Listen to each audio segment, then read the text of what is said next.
अरविंद सिंह जी, अब सब कह रहे हैं नहीं बटेंगे नहीं कटेंगे, सबके होर्डिंग लग गए, आशय सबका अलग अलग है, लेकिन कह सब यही रहे हैं।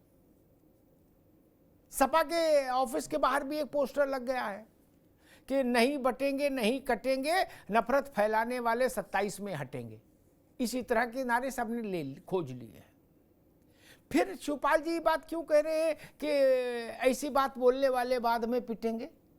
हालांकि तुकबंदी तो बन रही है, लेकिन ये पीटने पिटाने की बात क्यों आ गई? देखिए अमिताभ जी, शिवपाल जी को मुझे लगता है बयान देने के पहले अपना इतिहास ध्यान में रखना चाहिए था और अपने गिरेबान में एक बार झांक लेना चाहिए था। शिवपाल जी का तो इतिहास ही है बंटने का। पता नहीं कितनी बार अपने ही दल से बंटकर और योगी जी के सामने उनकी चरण वंदना कर चुके हैं, उनके सामने दंडवत कर चुके हैं, और अखिलेश यादव की पता नहीं कितनी बार सार्वजनिक रूप से निंदा कर चुके हैं। तो बंटने का तो उनका अपना इतिहास रहा है, अपने दल से बंट गए हैं, अपने परिवार से कई बार बंटे हुए हैं। और रह गई पीटने और पिटाने की बात, तो ये भी उनका अपना इतिहास है। और मैं तारीख याद दिला देता हूं, 24 अक्टूबर 2016, आपको पता होगा, जब संयुक्त मीटिंग बुलाई गई थी, तो उस मीटिंग में मुख्यमंत्री झूठ बोल रहे हैं, मुख्यमंत्री झूठ बोल रहे हैं, मुख्यमंत्री झूठ बोल रहे हैं कह के शिवपाल जी ने कैसे अखिलेश जी के हाथ से माइक छीनने की कोशिश की और पीटने और पिटाने का दृश्य उपस्थित हो रहा था, उसको पूरे भारत के जनता ने देखा। तो मुझे लगता है पहले खुद के गिरेबान में झांकना चाहिए। और जहां तक एक रहने का मंत्र है, ये बहुत पवित्र मंत्र है। और आदित्यनाथ जी के, अभी आपने उसको सुनाया, मैं सुन रहा था, वो 2 वाक्य बोलते हैं कि राष्ट्र से बढ़ के कुछ भी नहीं है। इस पे किसको आपत्ति हो सकती है?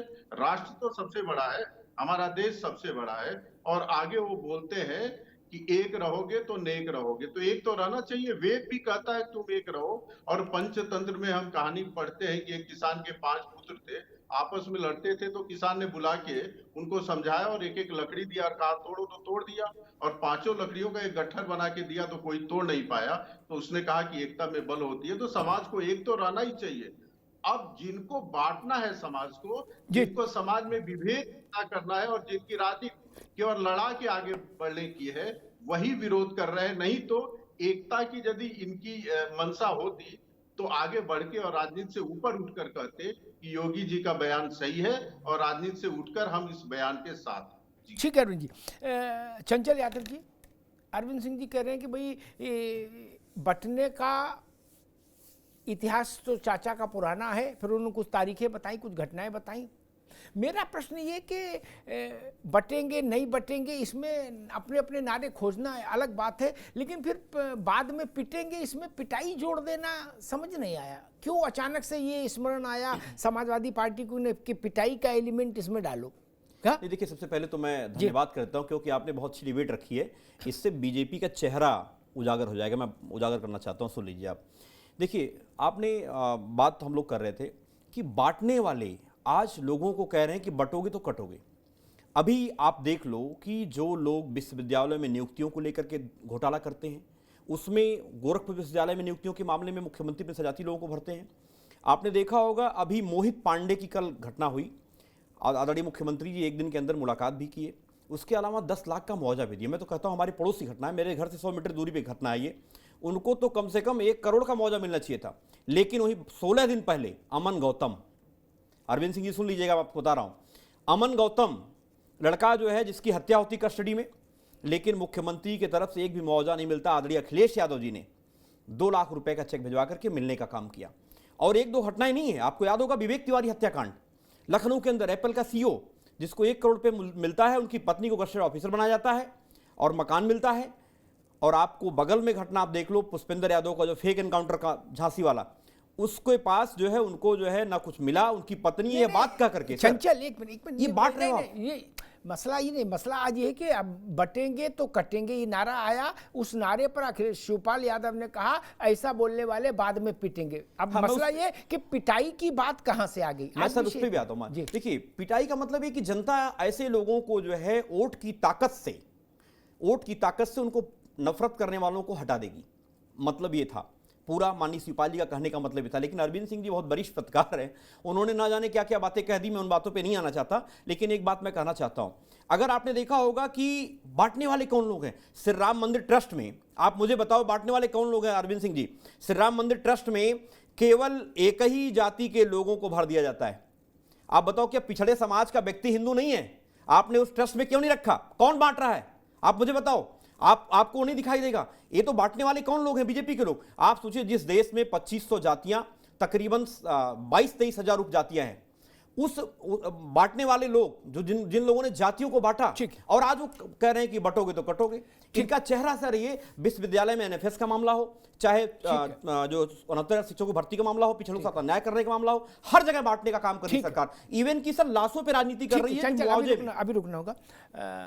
इस देश में कहीं भी कभी भी एक मुआवजा की नीति बनी ही नहीं चंचल यादव, ठीक ना, कभी नहीं बनी। और शायद नेताओं ने जानबूझकर नहीं बनने दी, ठीक, क्योंकि उससे उनका जो जिल्ले इलाही माँ बदौलत सुल्तान आलम टाइप का जो करेक्टर है वो खत्म हो जाएगा कि भाई नाच देखा, अच्छा लगा, गले से माला उतारी और पहना फेंक दी। तो वो जो भाव सत्ताधीशों में है, उस भाव के चलते भारत में एक मुआवजा नीति नहीं बनी। बोले मेरी मर्जी, मैं चाहे ये दूं, मैं चाहे वो दूं, मेरी मर्जी। इसलिए उस विषय को जितना उठाएंगे उतने में समस्या हो जाएगी। एक वो था आतंकवाद के मामले में एक व्यक्ति बंद था, एक अपराधी, फिर वो छूटा, जमानत हुई या क्या हुआ तो उसकी तबीयत खराब हो गई, या ट्रांजिट में था एक जेल से दूसरे, अखिलेश जी का शासन था, सुन लीजिए, तो उसके वहाँ हार्ट अटैक आ गया ट्रांजिट में और उसके प्राण चले गए।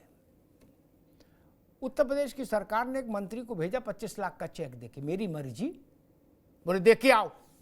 क्या नहीं, बाद में जब अवसर आए, इसका मतलब कि ये भाव हमेशा रहा और ये नहीं रहना चाहिए। मूल प्रश्न इतना है। खैर, नसीम खान साहब, बटेंगे तो कटेंगे, भारत का इतिहास बताता है, भारत में जब जब बंटवारा सामाजिक स्तर पर बिखराव हुआ, तब तब खिलजी आया, ऐबक आया, टेबक आया, मुगल आए, अंग्रेज आए, जितने आए ना, 1000 साल का कालखंड जो गुलामी करा, उसके मूल में केवल एक ही कारण, वरना 1500 आदमी लेके आने वाला बाबर या खूंटा थोड़े ने गाड़ लेता। अरे हाथ से भी मारते सब मिलके तो भी मार गिरा लेते। तो इस बात में तो कोई आपत्ति नहीं होनी चाहिए कि नहीं बटना चाहिए, और जब जब बटे हैं तब तब कटे हैं। नसीम खान साहब, मैं आपसे एक बात कह रहा हूं कि आज हमारे देश को आजाद हुए 75 साल हो गए और लोकतंत्र में हम जी रहे हैं। ये अंग्रेज और मुगलों की जो आप बात कर रहे हैं, इनकी हड्डी भी गल करके खत्म हो चुकी है, इनकी कोई चर्चा आज हमारे यहाँ नहीं है। आज हम उत्तर प्रदेश के अंदर उपचुनाव में हैं और जब लोगों की सड़क, बिजली, पानी की बात होनी चाहिए, और टेलीविजन पे 2022 में सरकार में आने वाले व्यक्ति ने क्या वादे किए थे, क्या वादे पूरे नहीं किए, या 2024 में, 2019 में जो लोग साथ बैठे थे, डबल ट्रिपल इंजन की बात चलती है, उस समय उपचुनाव में बात होनी चाहिए कि पेट्रोल 100 रुपए पार है, महंगाई चरम पर है, छोटी छोटी बच्चियों के साथ बलात्कार हो रहे हैं, आप एक अपराध मुक्त का वातावरण नहीं दे पा रहे हैं, या हमने दिया है या देंगे, ये बात होनी चाहिए। उस समय मुख्यमंत्री बटेंगे तो कटेंगे की बात कर रहे हैं। आखिर लोगों की बिजली, पानी, सड़क की बात कौन करेगा? आज भारतीय जनता पार्टी के प्रवक्ता, मैंने अभी सुना है, चिलमिला रहे थे कि शिवपाल जी ने ये कह दिया कि चाट पीटेंगे, ये करेंगे, अपराध की बात कर रहे हैं। अरे भाई, मुख्यमंत्री सीधी सीधी बात कर रहे हैं, बटेंगे तो कटेंगे, और भारतीय जनता पार्टी उसको सबका विकास, सबका साथ, और बेटी बचाओ बेटी पढ़ाओ, बहुत हुई अपराध की मार अब की बार भाजपा सरकार, बहुत हुआ बलात्कार अब की बार भाजपा सरकार, ये जो बातें करते थे, उन बातों को न करके पूरे देश के अंदर भारतीय जनता पार्टी, नरेंद्र मोदी, अमित शाह, योगी जी के स्लोगन को अपना मुख्य स्लोगन बनाए हुए हैं। आखिर गरीब की बात कौन करेगा?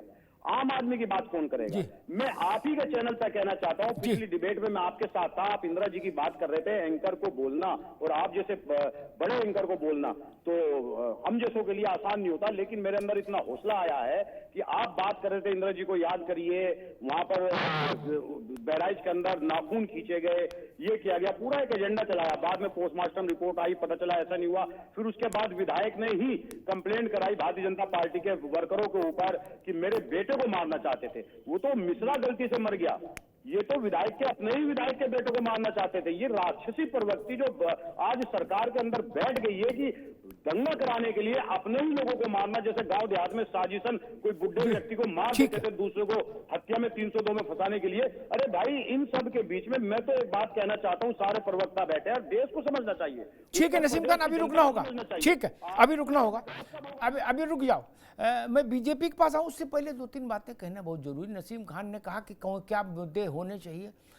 हर पार्टी आजाद है अपने हिसाब से मुद्दे रखने के लिए, ठीक।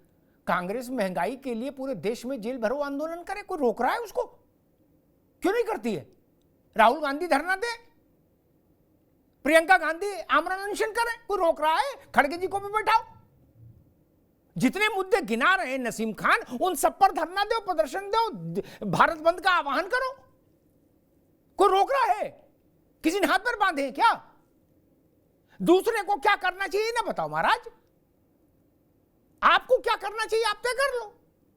आपके लिए ये विषय महत्वपूर्ण है, इन पर आपको संघर्ष करना चाहिए था। अब तक तो जेलें भर देनी चाहिए थी देश की। मैंने तो कभी सुना नहीं कि कांग्रेस ने कोई जेल भरो आंदोलन किया और 10-50 हजार आदमी जेल गया। मैं तो सुना नहीं। ट्विटर खेल रहे हो और दूसरे को उपदेश दे रहे हो कि मुद्दे तो ये हैं देश के सामने। अरे देश के सामने जो मुद्दे उनमें संघर्ष कहां कर रहे हो? करना चाहिए ना। और दूसरी बात नसीम खान ने कही कि मुगलों के और अंग्रेजों की हड्डियां भी गल गई। बटेंगे कटेंगे आज भी उतना ही महत्वपूर्ण है जितना खिलजी के हमले के समय था। थोड़ा थोड़ा अपने उसके खिड़कियां खोलो।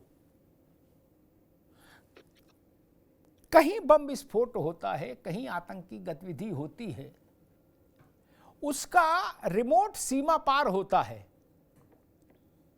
हाथ कौन होते हैं?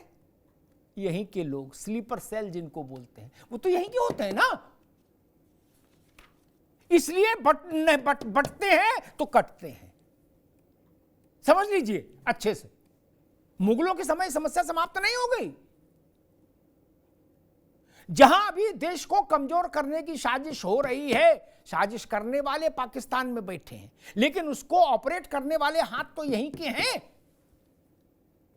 यही बंटवारा रोकना है देश को। इसी बंटवारे को रोकने की चर्चा हो रही है। ऐसा नहीं कि मुगल चले गए तो समस्या समाप्त हो गई। समस्या तो आज भी है। खैर, मैं हमेशा कहता हूं विपक्षी दलों को कि आपको जो जो मुद्दे अच्छे लगते हैं उन पर एक तूफानी संघर्ष करिए। लाठी खाइए, जेल जाइए, आमरण अनशन पर बैठ जाइए, प्राण दे दीजिए, लेकिन हटिए नहीं। लेकिन कोई मानते ही नहीं। कांग्रेस नहीं निकलते। ट्विटर पर करेंगे, बोले कि क्रांति यहीं माचिस ले आओ, तेल ले आओ, मैं यहीं क्रांति की मशाल जला दूंगा ट्विटर पर। अरे ट्विटर से राजनीति करोगे भैया?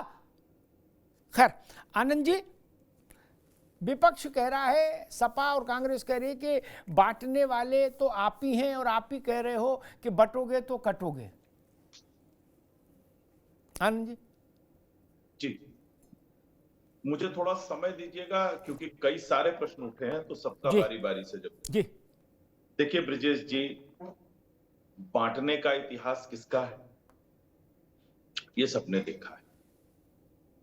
किन लोगों ने देश को बांट के सत्ता पाई ये भी सबने देखा है।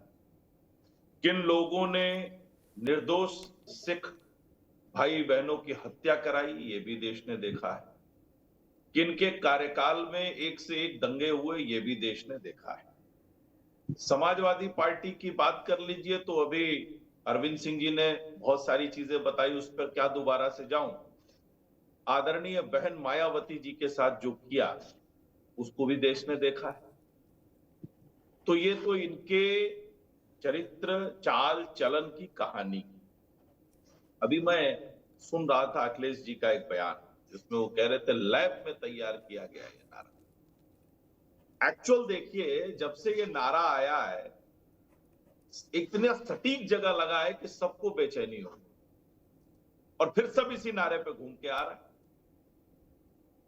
अखिलेश जी भी बोल रहे, कांग्रेस भी बोल रही। मैं पूछना चाहता हूं कि ये जो कह रहे हैं लैब में तैयार हुआ है, अरे सुशील कुमार शिंदे ने तो मान लिया कि हिंदू आतंकवाद कांग्रेस की लैब में तैयार किया गया था, भगवा आतंकवाद। कुछ दिन पहले ही तो बोला है मान ना। लिया, मान लिया। मान लिया। वो किस लैब में तैयार हुआ था जिसके साथ आज समाजवादी पार्टी गठबंधन में है? वो नारे जो भगवान श्री राम का अपमान करने वाले नारे थे, वो कौन से लैब में गढ़े गए थे? सनातन को मक्खी मच्छर बताने वाले नारे कौन से लैब में गढ़े गए थे? रामचरितमानस को स्वामी तुलसीदास को अपमानित करने की बात करने, गाली देने वाले नारे कौन सी लैब में गढ़े गए थे? ये प्रयोग लगातार कौन सी प्रयोगशाला से निकल रहे थे, ये बताना चाहिए समाजवादी पार्टी के लोगों को भी, और जो कांग्रेस के यहां पर नेता बैठे हुए नसीम खान, उनको भी। इनको तकलीफ होती है जब हमारी पार्टी या योगी आदित्यनाथ जी कहते हैं कि एक रहो नेक रहो। इसमें क्या गलत है? और अगर हिंदू समाज को एक रहने की बात करना गलत है, तो आप जो जातियों के नाम पर लोगों को तोड़ने की कोशिश कर रहे हैं, जो आप लोग जाति विद्वेष फैलाने की कोशिश कर रहे हैं, वो क्या है?